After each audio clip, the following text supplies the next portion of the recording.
Does Escape from Tarkov's realistic aspects give the game a defining feature few games can master, or does it fail to stand out and be enjoyable? Let's find out.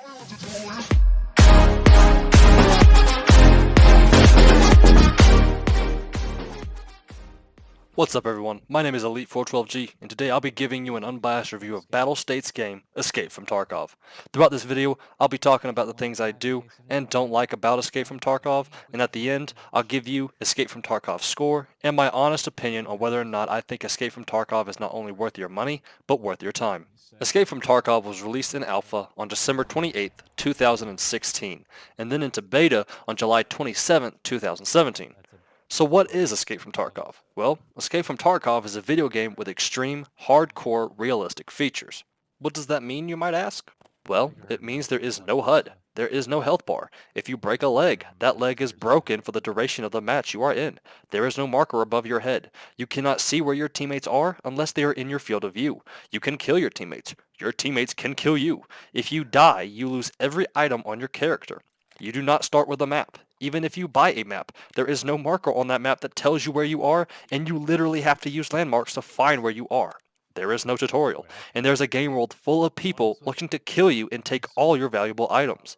This game will make you laugh. It will make you cry. It will fuck you so hard, you'll hate watching hardcore porn. But the one thing about Escape from Tarkov is, it's fun. The most unique aspect of Escape from Tarkov is that it has recreated the one thing that only Battle Royales have truly been able to do, and that is where every match is 100% different from the last match. The times are always changing, the loot spawns are always different, the AI move randomly, and the other players that spawn never have the same loot, making each and every encounter different from the last. And while Escape from Tarkov is difficult, it's not impossible to learn. Every aspect of this game is very detailed and is explained thoroughly. If you want to know the details about a bullet, a gun, or a piece of armor, all you have to do is double-click the item and you will see a very detailed description of that item, so nothing is left up for assumption. Because Escape from Tarkov is in early access, there are only 5 maps at its current state, but once Tarkov is fully available, there will be 10 total playable maps. The map sizes also vary and the amount of players in said maps varies as well. Smaller maps like Factory only have 4 to 6 human players, while maps like Shoreline have 8 to 13. There are 2 factions you can choose from in Escape from Tarkov as well, the Bears and USEC. Bears are Russian-based while the USEC are US-based. Picking either side doesn't really have an effect on gameplay, so honestly it's up to you on who you want to go with. Also, there are 2 types of characters you can play as. PMC, which is your main character. This is the one you want to play as the most, since this is the one you use to complete quest. The next is a scav. A scav is normally an AI that moves freely around all of Escape from Tarkov's maps. They are friendly to other scavs, as well as other scav players, but they will engage any PMC player they see. Side note, if you play as a scav and you shoot another AI scav, all of the surrounding scavs will engage you and try to kill you. So be cautious as scavs spawn in groups most of the time. So what's the point? Well, to find loot. Loot is scattered across each map and takes the form of high-value items such as M4 carbines and Pilgrim backpacks, as well as miscellaneous items such as matches, food, and water. However, while these items are miscellaneous, they are not worthless. Every item can be sold for different types of currency or traded for other valuable items. For example, 10 knives, mainly held by AI scavs, can be traded in for an MP5. Or you can sell those 10 knives for a form of currency called rubles. The 3 main types of currency in Escape from Tarkov are rubles, Russian currency, dollars, US currency, and euros, European currency. Rubles are the easiest form of currency to acquire, while dollars and euros are the more difficult to acquire. Currently, there are 4 editions of Escape from Tarkov you can buy, all being on Battlestate's website. The first being the Standard Edition, which is $45 US, followed by the Left Behind Edition, the Prepare for Escape Edition, and the Edge of Darkness Edition. The main difference between these editions is the size of your stash. Your stash is what holds all of your items you get from looting. The more expensive editions have the bigger stash sizes, Edge of Darkness having the biggest. You know what people say about big stashes, right? They hold more loot. Anyways, but the main reason I enjoy Escape from Tarkov is the balance between the video game aspect and the hardcore realism. This balance is difficult to do, and most video games that try to implement hardcore realism end up creating the style of gameplay that is just frustrating and not even close to reality. The standalone version of DayZ is a perfect example of hardcore realism failure. Instead of a video game that has this balance between the players, the world, the items, and realism, you get this broken system which is just constant crashing, lack of enjoyment, and just reminds you that you're constantly hungry and thirsty.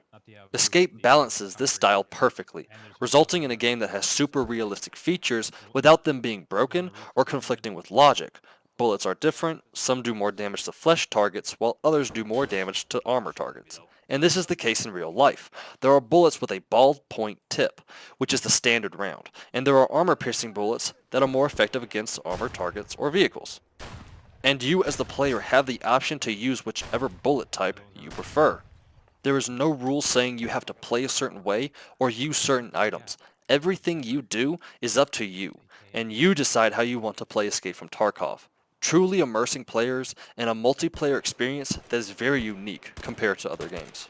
Now there are 3 ways to obtain items in Escape from Tarkov. 1 is to search for loot around the map. 2 is to take loot off the dead bodies of fallen players. And the 3rd way is to buy items from any one of the 7 dealers or traders. Those dealers being Prepper, the Therapist, Fence, Skier, the Peacekeeper, the Mechanic, or Ragman. You can also sell items to these dealers to earn money as well. There are also tasks to do, which are given by the traders. These tasks reward you with not only experience, but with currency and items you can use or sell. With new and different types of tasks given by each trader, there's always something to do, giving the player new challenges to overcome and enjoy the game at the same time. There are many things to do and try in Escape from Tarkov. Items are not always easy to find, and when you find rare items such as bitcoins, you may be a bit hesitant to trade or sell them. But like I said earlier, it's up to you. You decide how you play, and you decide what you want to do.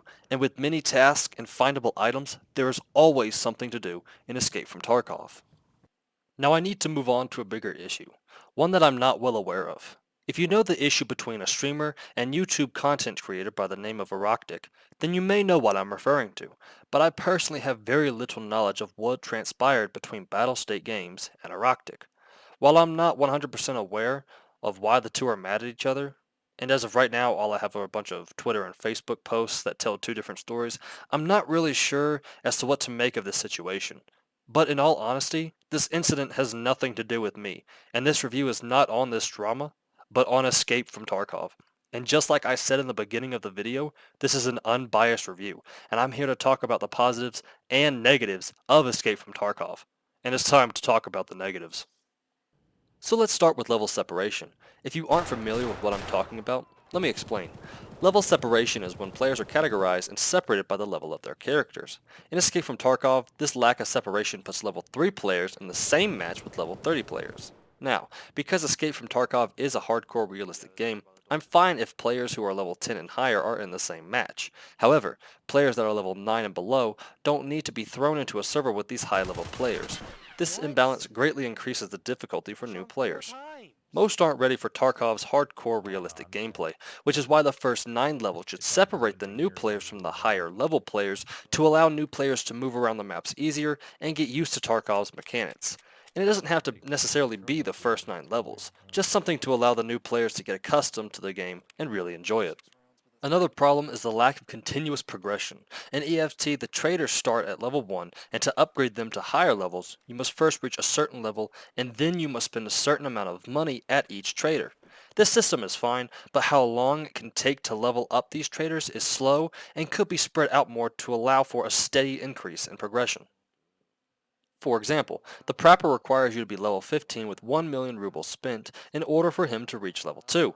If you are like me and you jump back and forth between games and have a job, this level up system can take a bit longer to progress through. If you were to spread the Prepper's leveling system out a little more, you would create a more balanced way of getting more valuable items to buy.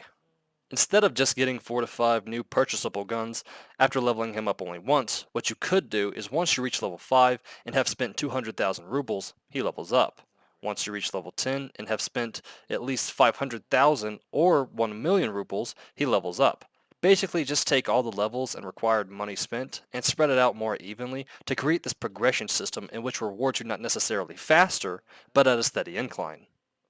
One of the big issues I have is with the aiming mechanics in this game. For some reason, when you aim down the sights of your weapon, instead of your character's head going directly behind the rear sights, your character puts the weapon in his fucking chin. This makes aiming a bitch at times, especially when using the iron sights on a Mosin. Your character's head is so far away from the rear sight, it makes it very difficult to see through, which makes it to where if you want to aim properly, you need to buy a scope or optic. This issue could be easily fixed by just moving the camera angle closer to the rear sight while making the character animation move closer to the rear sight on whichever weapon he is using. Another problem is the fact you can complete mini tasks by simply buying items from the flea market or other traders and turning them in. While this style doesn't reward players much on money, it does reward them on a lot of EXP. Plus, it's basically the community's way of saying, your task is boring, so I'm just going to complete it the easier way. Which I'm not saying to reinvent the wheel, but tasks should be fun to complete by doing them the way they were meant to be done. If people aren't going to do them the right way, then what's the point of having them? You might as well just create a task that say, buy me this item and I'll give you a free BJ.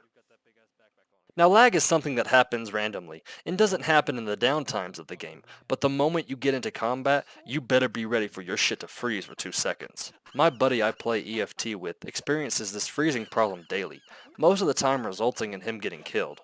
Now normally what this problem is caused by is the effect's graphic quality is on high or ultra, but in this case it seems to be the effects are using too many particles or the game is having a difficult time registering the effects and the trajectory of the bullets my friend and the enemy players are firing, resulting in this slight freeze which can result in death. Either way, it's a problem that needs to be fixed. And last but not least, the spawns. The fucking spawns. Interchange is one of the biggest maps, so why the fuck are there PMC spawns right next to each other? On Interchange, if you play as a scav, you will spawn somewhere in the main shopping center, whereas a PMCs will spawn on the outside perimeter. Yet even on this big ass map, I'm still getting killed right off the spawn by another team of PMCs. It actually baffles me as to think that the developers put so much time into this map to give it all its detail, yet they Call of Duty the fuck out of the spawns. It's an attempt to create this rush of adrenaline, knowing your enemies are so close to you, and you never know when they'll strike. But instead, it creates this feeling of dread, knowing you won't even get to go into the mall before you're sandwiched between two teams because you got the middle spawn. All Battlestate has to do is move these spawns farther away from each other. The adrenaline rush should come when you're moving around the mall and you're trying to be quiet as possible, only to accidentally bump into another team, resulting in a firefight that wasn't completely expected, where only your skill will decide whether you live or die. Now, even though EFT has a few problems, it's nothing that isn't fixable, and a few things just need to be tweaked. This game still accomplishes what it sets out to do. It looks great, it sounds great, and its unique feel truly makes Escape from Tarkov stand out from other video games. As a result, I give Escape from Tarkov a 7.8 out of 10, and I do think EFT is worth your money and worth your time. Thank you for watching. If you like what you see, hit that subscribe button and follow me on Twitch at twitch.com/elite412g, and I'll see you all next time on Elite Reviews.